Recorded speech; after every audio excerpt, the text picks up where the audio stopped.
বিসমিল্লাহির রহমানির রহিম। আসসালামু আলাইকুম প্রিয় দর্শক শ্রোতা, যে যেখান থেকে আমার ভিডিওটি দেখছেন তাদেরকে ধন্যবাদ এবং আসসালামু আলাইকুম। আজকে কয়েকটি বিষয়ের উপর জাস্ট সংক্ষেপে একটু আলাপ করব।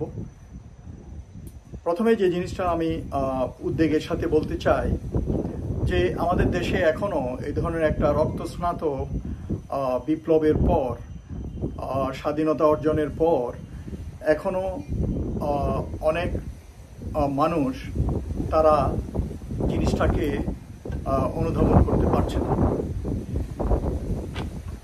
আওয়ামী লীগ স্বৈরাচারী সরকার গত 15-16 বছর কীরকম নির্যাতন চালিয়েছে পুরো জাতি এবং জনগণের উপর, সেই অপরাধের জন্য তাদের দলের কেউ অনুশোচনাও করতে আমি খুব কম দেখেছি। বিষয়টা দাঁড়াচ্ছে, এরপরও যদি কেউ বলে যে আপনি আওয়ামী লীগ এবং ভারত নিয়ে এত বেশি কথা বলেন কেন? দেশের এই ক্রান্তি লগ্নে, এই ক্রান্তিকালে আমাদের শত্রুকে এতদিন স্বাধীনতার 53-54 বছর পরেও এসেও যদি আমরা বুঝতে না পারি, তাহলে এর থেকে দুর্ভাগ্য আর কিছু নেই একজন বাংলাদেশী হিসাবে।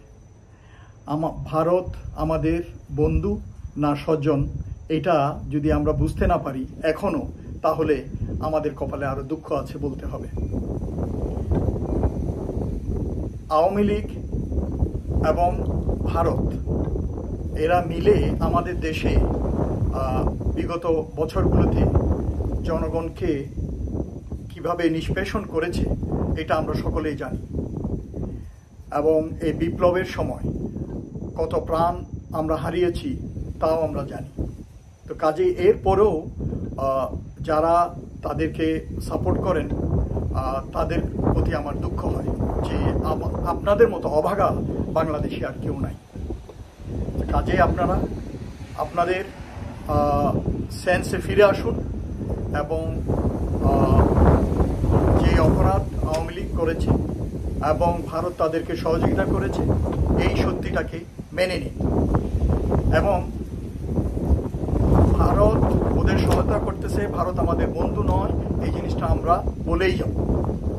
ওরা যতদিন পর্যন্ত ওদের অ্যাটিটিউড বাংলাদেশের প্রতি চেঞ্জ না করবে, তাদের সাথে আমাদের কোনো লেনদেন হবে না। বন্ধুত্বের কথা বাদেই দেন, কারণ একটা প্রতিবেশী আমাদের 3 দিকে ঘিরে আছে, যতই বলেন এদেরকে বাদ দেওয়া যায় না।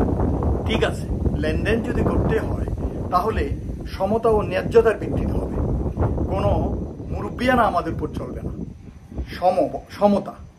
সমতা এবং ন্যায্যতা, আমাদের যেটা পাওয়ার ওইটা দিতে হবে, তোমাদের যেটা নেওয়ার ওইটা নাও, এইভাবে লেনদেন হবে। কাজে তার আগে নয়।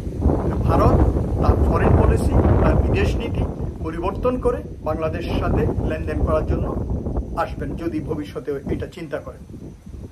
কিন্তু আওয়ামী লীগের ব্যাপারে যে জিনিসটা আমি বলতে চাই, আওয়ামী লীগের এবং তার অঙ্গ সংগঠনগুলোর যে কর্মকাণ্ড বিগত দিনগুলোতে, বিগত বছরগুলোতে আমাদের দেশে চলেছে, এবং অনেকে মুখ খুলে কথা বলতে পারে নাই, কাজ করতে পারে নাই, নিজের সম্পত্তিকে ধরে রাখতে পারে নাই, রাস্তায় নিরাপত্তার সাথে ঘুরে ফিরতে পারে নাই, আরো অনেক জনজীবনে অশান্তি সৃষ্টি করেছিল, অত্যাচার করেছিল, গুম খুন হত্যা এইসব করেছে।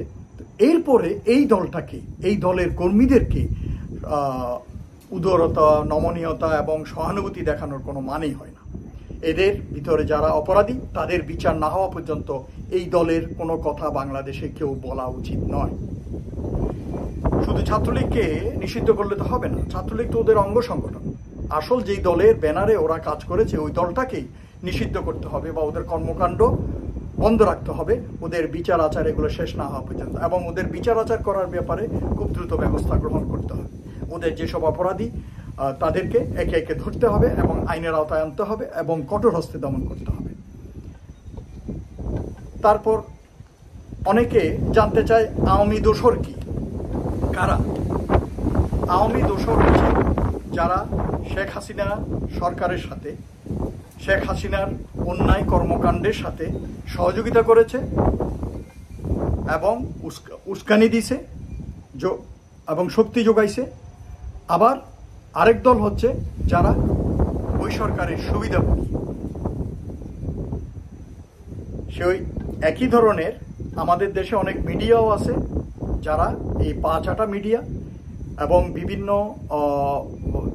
স্তরে বিভিন্ন সেক্টরে কর্মকর্তা কর্মচারীও আছে। তো এদেরকে নির্মূল করার চেষ্টা করতে হবে এবং এদের ব্যাপারে সতর্ক থাকতে হবে। যেমন আমি বলি, আজকাল আমাদের দেশে কিছু হলেই দাবি দাওয়া নিয়ে লোকজন রাস্তায় নেমে যায়, বাট এটা সঠিক পন্থা নয়। ছাত্র আন্দোলন, ছাত্র জনতার আন্দোলন এবং গণ অভ্যুত্থান যেটা হয়েছে এটা ডিফারেন্ট জিনিস, এটা পুরোপুরি একটা ভিন্ন জিনিস, ভিন্ন প্রেক্ষাপট এবং ভিন্ন দাবি।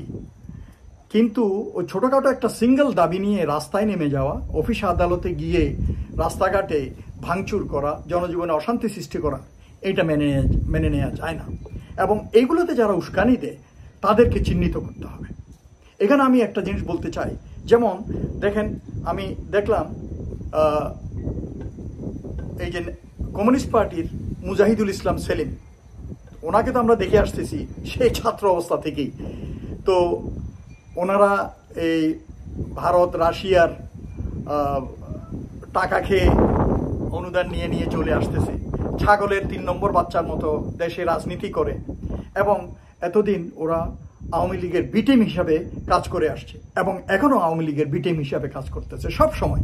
এই যে ছোটখাটো যে দলগুলো আছে, এই জাসদ বলেন, কমিউনিস্ট পার্টি বলেন, আরো ছোটখাটো দলগুলো, এগুলো হচ্ছে যে ছাগলের 3 নম্বর বাচ্চা, যেদিকে সুবিধা পায় ওদিকে চলে যায় এবং ফায়দা লুটে। তো আমাদের দেশে সব সময় এই কমিউনিস্ট পার্টি এরা হচ্ছে ছাগলের 3 নম্বর বাচ্চা এবং সুবিধাভোগী। আওয়ামী লীগে শেখ হাসিনাকে ওরা সর্বাত্মক সহযোগিতা করে আসছে। এখন দেখেন, এই ব্যাটারি চালিত রিক্সা নিয়ে যে আন্দোলনটা হচ্ছে, ঠিক আছে, আমি এগ্রি করি, এটা একটা হঠাৎ করে সিদ্ধান্ত এভাবে না দিয়ে এই লোকগুলোকে পুনর্বাসনের একটা রোড ম্যাপ তৈরি করে পরিকল্পনা নিয়ে ওদের কিছু লোকের সাথে আলাপ করে তারপর এটা সিদ্ধান্ত নিয়ে এটা আস্তে আস্তে করা যেত। কিন্তু যারা এই ডিসিশনটা দিছে, আমি বলবো সেই আমলাদের ভিতরে কোনো আওয়ামী দোসর আছে কিনা সেটা খুঁজে বের করতে হবে। কারণ ওরা জানে এই ধরনের হঠাৎ একটা সিদ্ধান্ত দিলে, কারণ মানুষের রুটি রুজির ব্যাপার, এখানে রিক্সাওয়ালা যারা আছে তাদের রুটি রুজির ব্যাপার। তো কাজে মানুষের পেটে এভাবে লাথি না মেরে, লাথি মারলে যে একটা আন্দোলনের সৃষ্টি হবে এটা হয়তো ওরা জানে। কাজে আমার মতে এই দিক দিয়েও একটু দৃষ্টি দেওয়া উচিত, কারা এটা ইচ্ছাকৃতভাবে হঠাৎ করে এই আদেশটা জারি করলো। এটা একটা পরিকল্পনার মাধ্যমে করলে আমার মনে হয় এতটা অশান্তি হতো না। তো দেখেন, এই মুজাহিদুল ইসলাম সেলিম এইটাকে নিয়ে ওদের সাথে নিয়ে মিছিল বাইর করছে, উস্কানি দিচ্ছে, কারণ এটা সঠিক পন্থা নয়।